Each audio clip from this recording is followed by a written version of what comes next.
I'm going to be reading out of Isaiah chapter 1, verses 16 through 17. Wash and make yourselves clean. Take your evil deeds out of my sight. Stop doing wrong. Learn to do right. Seek justice. Defend the oppressed. Take up the cause of the fatherless. Plead the case of the widow. Thank you. Fab. Okay, brilliant. Hi, everyone. So today's talk is going to be on justice, obviously, because the topic is justice today. And I'm going to be focusing really on, just Gateway's vision statement and a little bit about justice and what it means for us as Gateway. So to start with, I don't know if a couple of months back you remember Gateway's vision statement. We've seen a lot of it. And our church mission statement really highlights our aim to encourage each other to follow Jesus' example of showing compassion to everyone. And that's by treating people with fairness and equality in really practical ways. That's the aim. So at Gateway, we really want to focus on building a culture that really helps us to follow Jesus' lead and outreach to those people who are in need. Okay, so to start with, what is justice? That's a good place to start, isn't it? So in our house group, a couple of months ago, in the young adult house group, we had a bit of a chat about what is justice, and hopefully, there we are, on the board is a list of what we thought justice is, so I'm just going to read them out to you. Justice is putting right what the world has made wrong. Justice is caring for the vulnerable.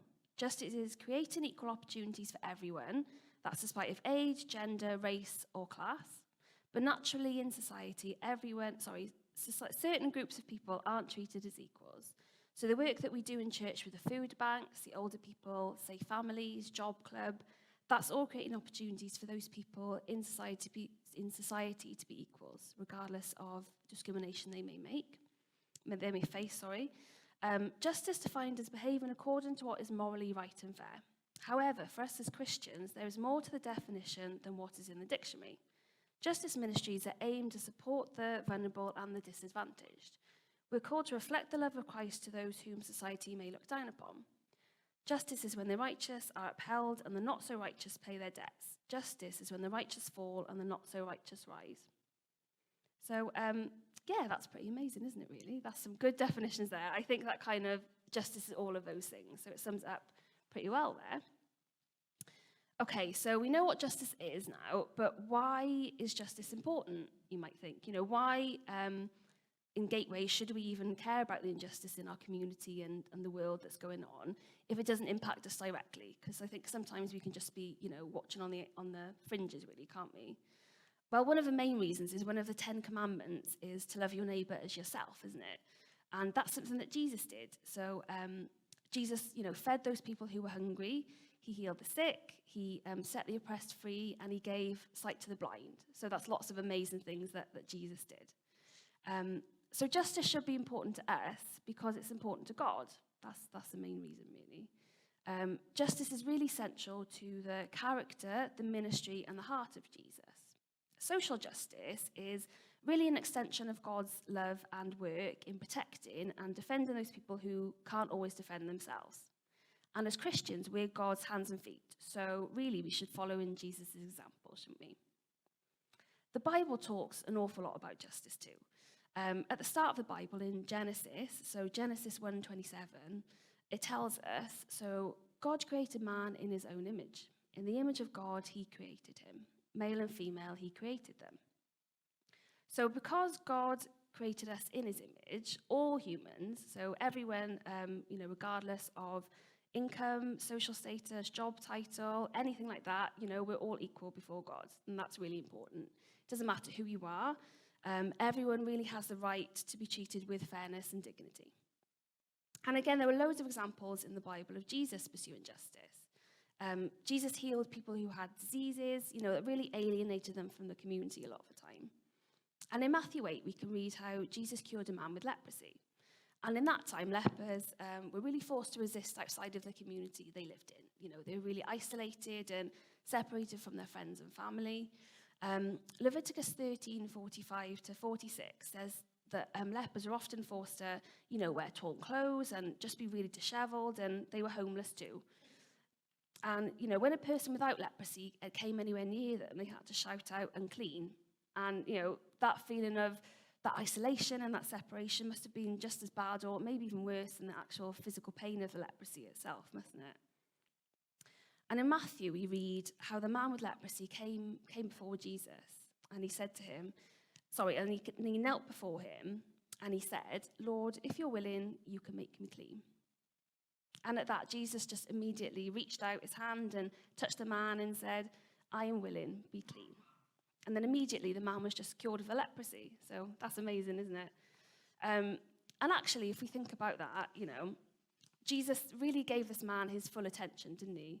And it was someone who, obviously the man was somebody who religious leaders and other members of society shunned. But Jesus was there for him. He was really deeply moved by his situation, and he defied the Levitical law of the time to touch that man.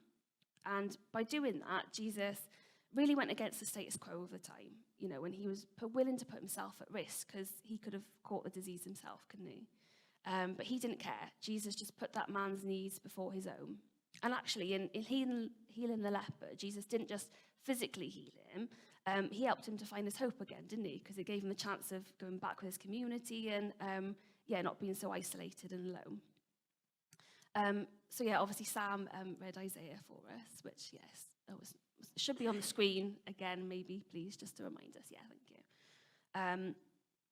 you. So in these verses, God is speaking to Israel here through the prophet Isaiah. And he's talking to people who regularly worshipped him, through their offerings and their sacrifices. But actually, they still did a lot of things that went against what God wanted. But God tells them really sternly, to stop walking in disobedience to him and stop doing evil and using worship as a cover-up for that evil. God tells them to learn to do what's right.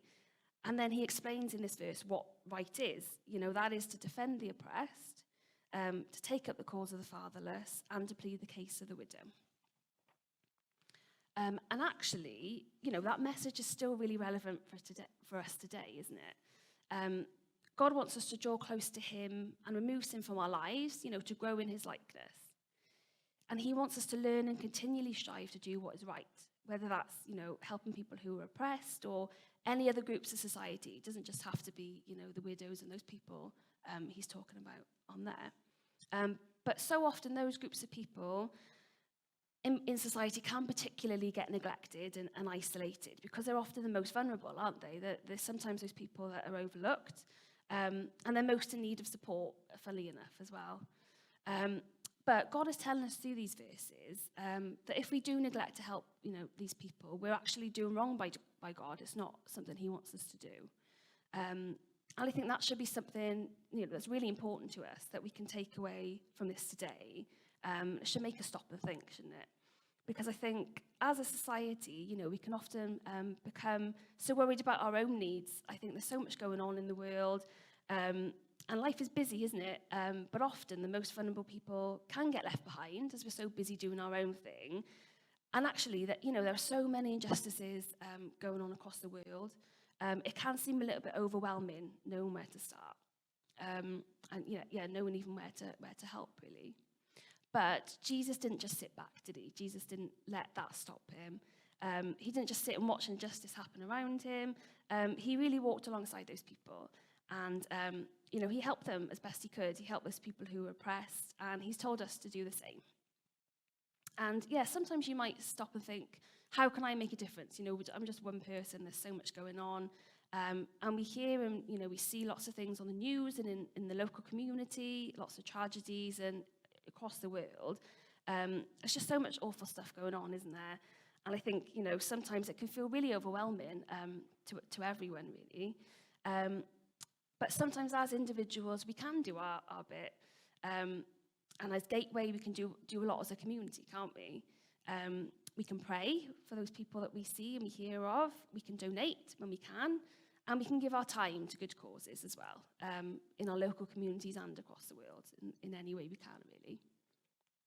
So the good news is here at Gateway, we have lots and lots of justice ministries that we do at the moment, lots of things we're already involved in. And in a minute, we're going to hear from some people who are going to just talk a little bit more about those. But hopefully, there we are. well done. On screen, there's a list of the ministries we're involved in. Hopefully I've not missed any out, but I might have, so forgive if something's not there. But yeah, so obviously there's a lot we do, and I know looking around the room now, lots of us have taken part in many ways, whether you're signed up to be a street pastor, or you volunteered to help in the care home, or you've gone to different services that we've done, given to the food bank. Lots of stuff that we've done, so we can be really proud that we do a lot here already, which is fab. And it does make a huge difference, doesn't it? That you can be that one person making that huge difference.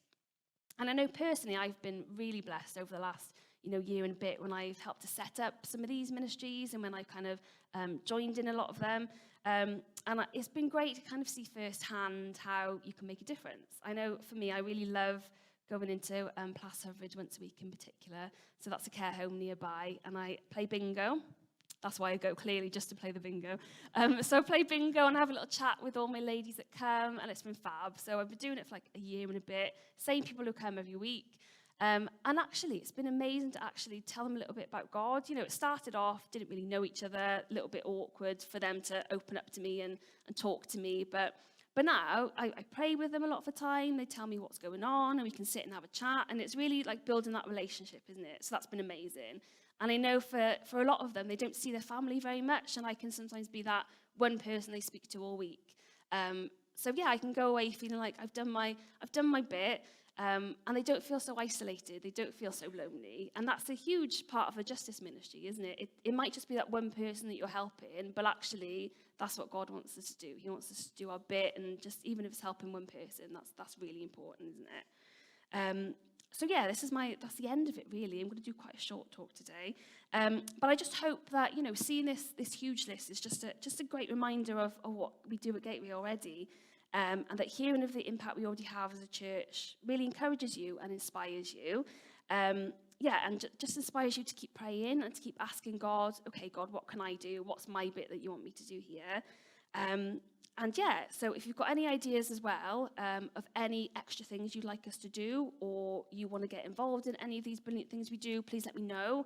And I would love to point you in the right direction of how you can help out. You can even play bingo. There are prizes, but yeah. So yeah, if you have any ideas, do let me know.